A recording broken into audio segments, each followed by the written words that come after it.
pelajaran. Oh, jadi kenapa? Nanti sore bisa nggak temenin saya ke perpustakaan umum untuk cari bukunya? Oh, sekitar jam berapa ya?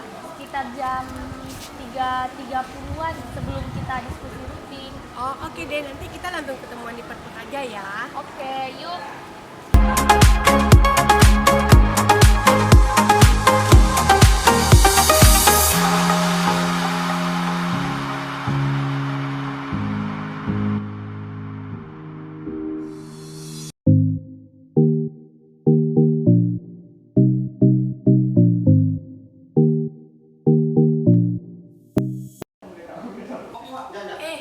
Stella, saya menemukan buku menarik nih yang kamu cari.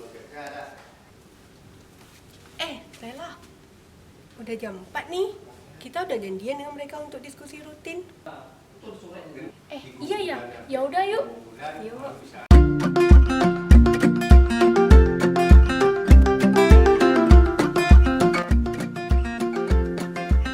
Tadi saya sama Nancy baru dari perpustakaan umum. Terus saya ada pinjam nih buku yang menarik untuk saya. Itu bukan buku cerpen. Sini saya lihat dulu.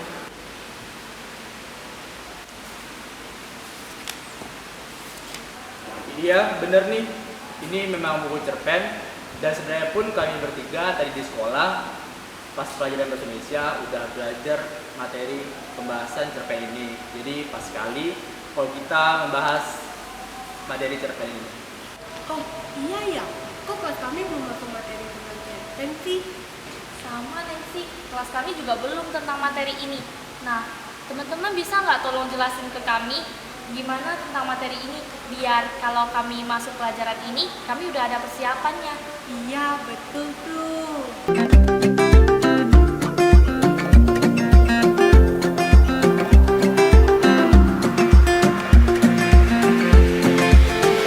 Sebelumnya, kalian tahu gak sebenarnya cerpen itu apa sih? Oh, iya ya. Apa sih cerpen itu? Jadi, cerpen itu merupakan singkatan dari cerita pendek, yaitu cerita yang hanya fokus pada satu konflik permasalahan. Nah, sekarang saya ingin menjelaskan mengenai unsur intrinsik. Unsur intrinsik itu merupakan unsur pembangun cerpen yang berasal dari cerpen itu sendiri. Dan jika diibaratkan seperti sebuah bangunan, maka unsur intrinsik itu seperti komponen-komponen yang ada di dalam bangunan tersebut.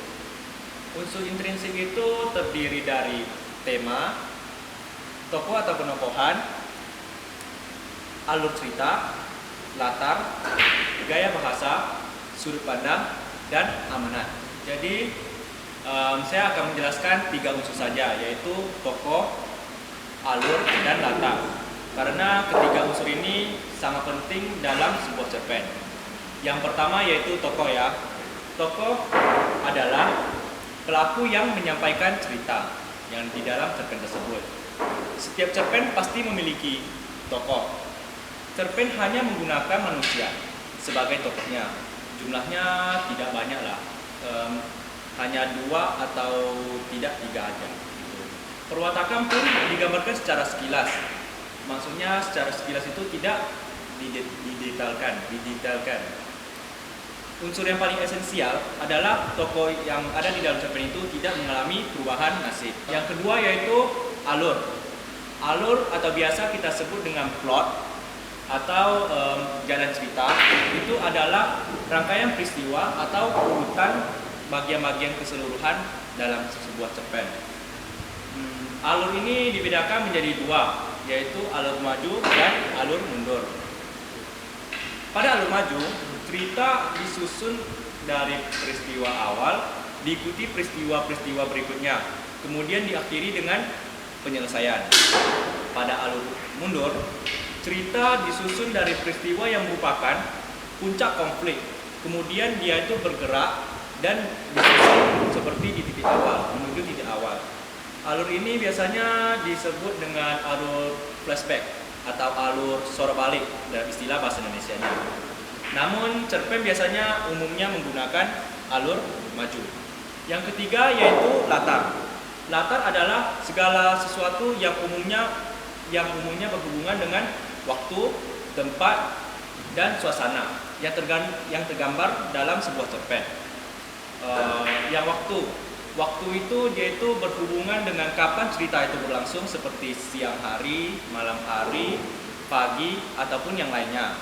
Yang kedua yaitu tempat itu dia itu berhubungan dengan di mana cerita itu terjadi, seperti di rumah, sekolah, di lapangan bola basket, di lapangan voli, dan lainnya.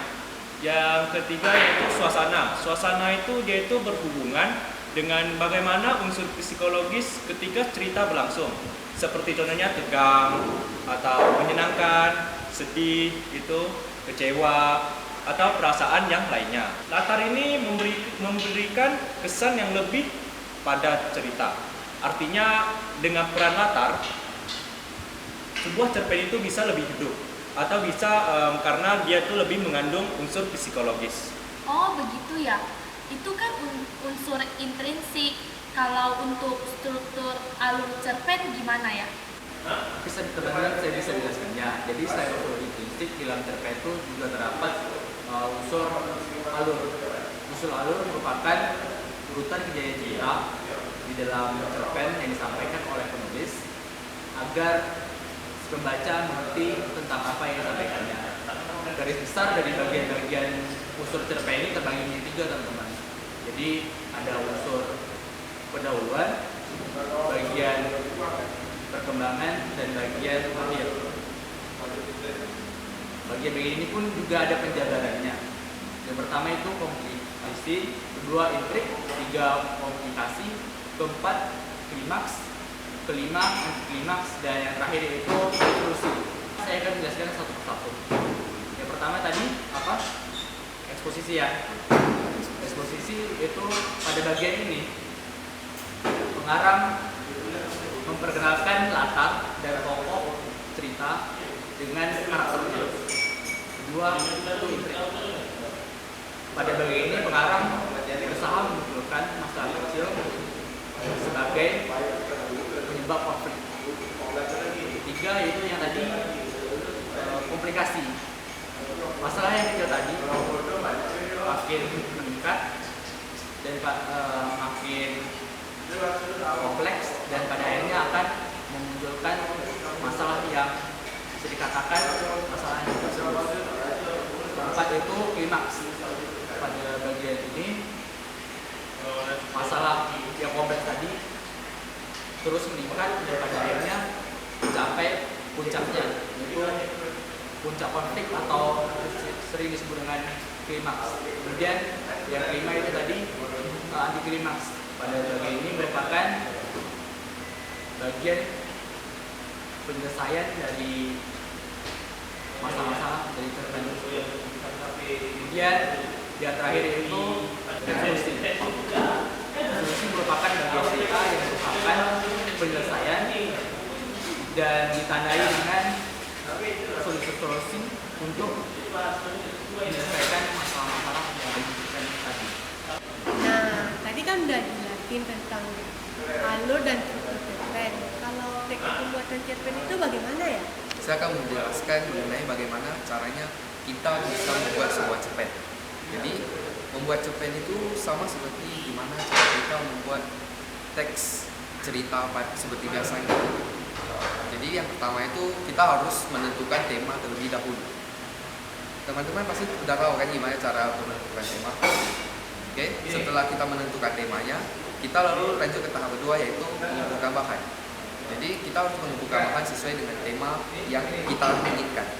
Setelah bahan-bahan telah terkumpul, lalu kita menyusun kerangka untuk cerpen itu. Lalu kita mulai mengembangkan kerangka-kerangka tersebut.